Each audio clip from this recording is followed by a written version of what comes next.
Hello, my name is Roisin and welcome back to my channel. Earlier on this year I read On Beauty by Zadie Smith and I instantly fell in love. The ease with which she crafts a beautiful sentence, the careful attention to the smallest details which allows her to build realistic characters who are all allowed to be humanly imperfect, the lightness of touch she gives to her exploration of more cerebral subjects which could, in less skilled hands, become mind-numbingly pretentious, and the humour that ties it all together makes it a joy to read. All this left me talking the ear of anyone who would give me half a second's opening, and so I thought I would do a single book review, although this is more similar to some of my video essays, because I'm going to be talking about On Beauty and also Howard's End. Of course, I love the writing. I mean, this is because it is never really very cold in England. It is drizzly and the wind will blow. Hail happens and there is a breed of Tuesday in January in which time creeps and no light comes and the air is full of water and nobody really loves anybody. But still, a decent jumper and a waxen jacket lined with wool is sufficient for every weather England's got to give. I just love the way she writes. And this novel is recognisable. It's in the tradition of the Victorian novel, with lyrical writing in a realist setting. One full of characters that discuss theory and philosophy like Tolstoy, perfect caricatures of recognisable types like Dickens, even knowing asides from the author like the pre-Victorian Austen. But in fact, the author to which this work owes the most fealty is E M Forster. As Smith says in the acknowledgements, it is an homage to Howard's End, admittedly an Edwardian rather than a Victorian novel, but Forster was known for a little harkening back to an earlier age. It is the interplay between these two novels that I wanted to discuss. On Beauty follows the Belsey family as Howard's End follows the Schlegels. In Smith we have Howard, a white British art critic, too critical to have published any meaningful work, and working as a lecturer at a thinly veiled Harvard University. His wife Kiki, a hospital administrator and black Floridian, whose ample proportions and self-professed unacademicness are twin insecurities for her, and their 3 children. The desperate for approval academic outcast Zora, the baby of the family looking for an authentic black experience outside of the ivory tower Levi, and the catalyst of the events of the novel Jerome, a born-again Christian living with Howard's mortal academic enemy Monty Kipps, whose ill-advised and over-the-top message of engagement to Victoria Kipps is where our story starts. These 2 families, their lives in a prestigious New England university, their meditations on love and beauty, and the relationships they form with one another are what make up the rest of the novel. Alongside this are characters from outside of their world who get drawn into their orbit, including the spoken word poet Carl, who desires a place in the world the Belseys inhabit, but comes to be disillusioned with it and their fetishization of him. I mentioned at the start of the video that I love this novel, but I have also always been drawn to intertextuality.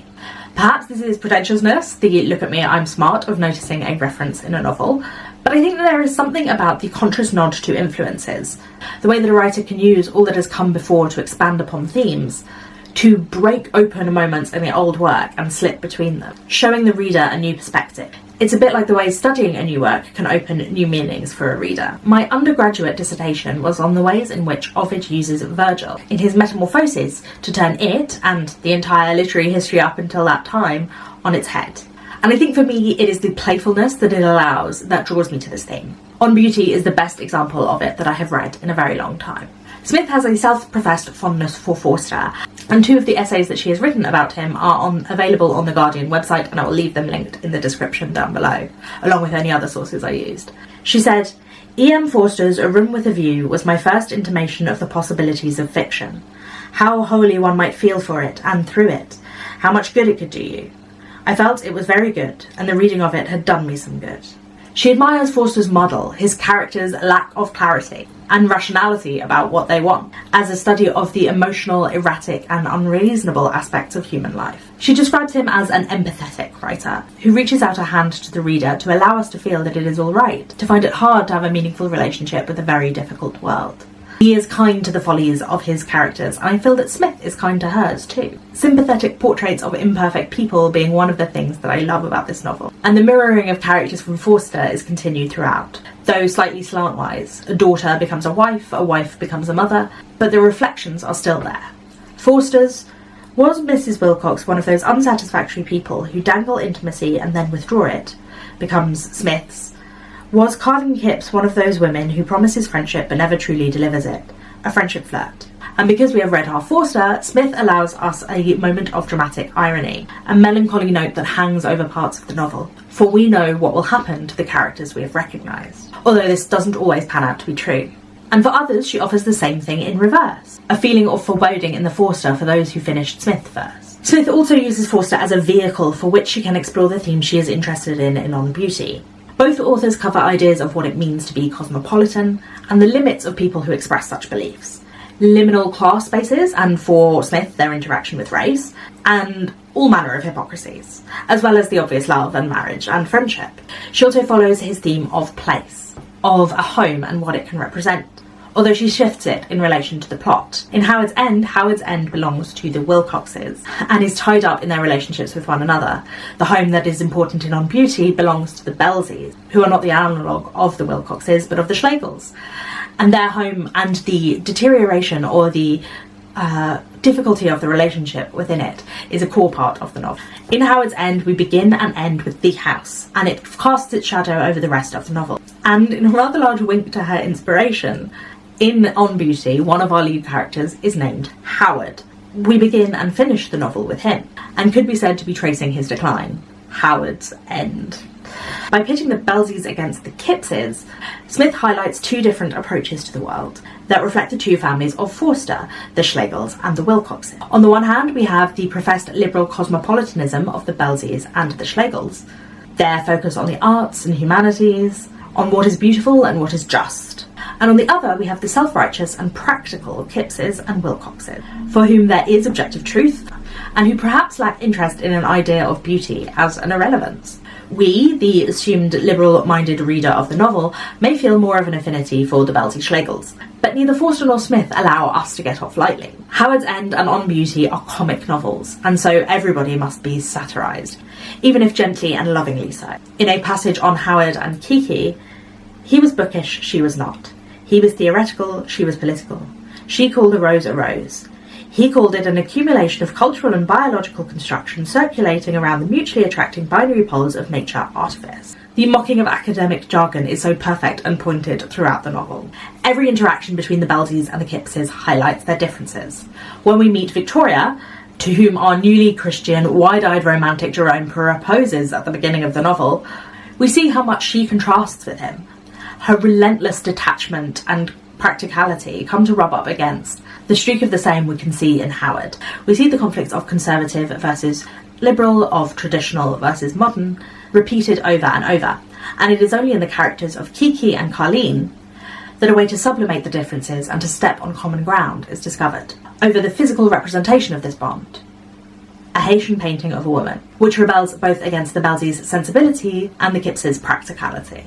It is in the persons of Carl and Leonard Bast that we see the limitations of our family's cosmopolitanism. Both of these men are of a different class to the main families in the novel, and class always being at the centre of English novels such as these, their interaction shows the ways it is impossible for our main families to break out of their own perspective. Margaret and Helen cannot help but condescend to Leonard Bast. One feels they want to Pygmalion him, but also find his desire for truth and beauty to be somewhat comical, but it is as much a class performance as theirs is. In the modern On Beauty, this condescension happens in a slightly different way. While the Belsies, particularly Zora, do want to steer and educate Carl, mostly there is a desire to grasp onto, or even to own, an authenticity that they feel from him, that they feel is missing in their own lives. With the allergy to sincerity that Howard represents, and that each of his children take from him in some way, they struggle to be as vulnerable as to them Carl seems to be naturally. The youngest child, Levi, takes this a step further in his search for an authentic black experience, which is for him a working class black experience, as he dons a disguise to hide his middle class upbringing, and so separates himself all the more from authenticity. For people like the Belsie children with one foot in two different worlds, a search for authenticity which forces you to choose a side is always a trap. But Smith comes to no conclusions about this, has no moral stance or perspective. She allows us to live in the Forsterian muddle.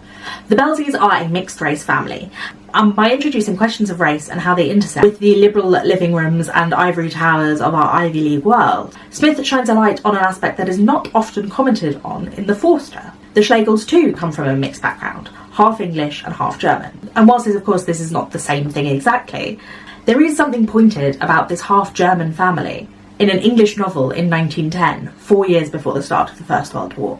They saw too many people at Wickham Place. Unshaven musicians, an actress even, German cousins, one knows what foreigners are, acquaintances picked up at continental hotels. Germans in the English sensibility are thrown in with actresses and unshaven musicians. They add a sense of bohemianness to an idea of what the English think the Schlegels to be. Although Forster doesn't expand greatly on this theme, Smith cracks it open for her and mirrors the Schlegels' guilt over their affluence with Kiki and Levi's sense of discomfort with their own privilege. Kiki says, "And I don't know why I'm surprised. You don't even notice it. You never notice. You think it's normal. Everywhere we go, I'm alone in this sea of white.